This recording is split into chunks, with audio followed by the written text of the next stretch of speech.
By the mid-80s, Harrison Ford was one of the biggest action stars on the planet.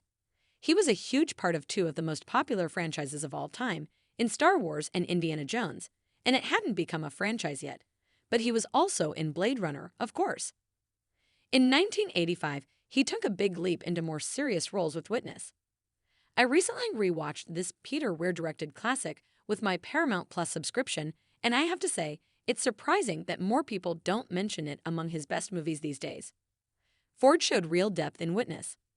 Not to take away from his other roles, like Han Solo, but Witness showed a lot more depth to Ford's acting.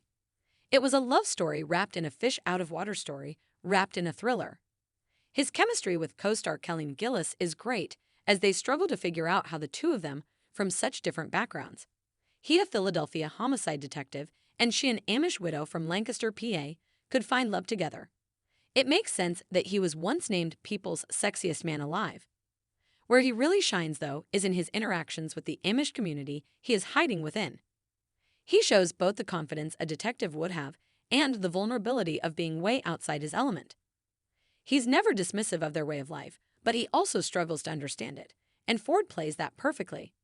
His relationship with Kelly McGillis' character's son, Samuel Lucas Hawes, is also wonderful.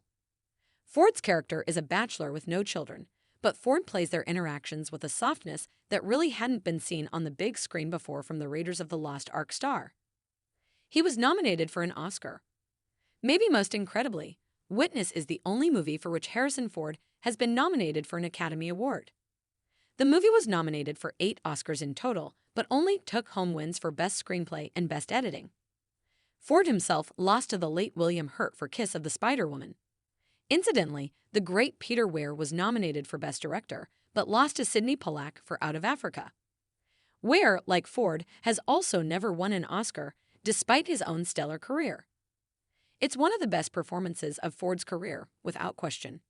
Sure, we all know him best for his action roles and his participation in the biggest franchises in Hollywood, including the Jack Ryan movies he starred in. But he has much more range than he's often given credit for, which he shows in movies like Frantic and The Mosquito Coast, from the same era as Witness.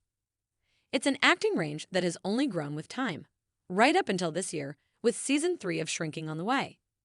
Of course, he's still starring in blockbuster franchises, having joined the biggest of all time in 2025 with his appearances in Captain America, Brave New World, and the upcoming Thunderbolts *, taking over the role of Thaddeus Ross/Red Hulk from, interestingly, the man who beat him at the 1985 Oscars, William Hurt.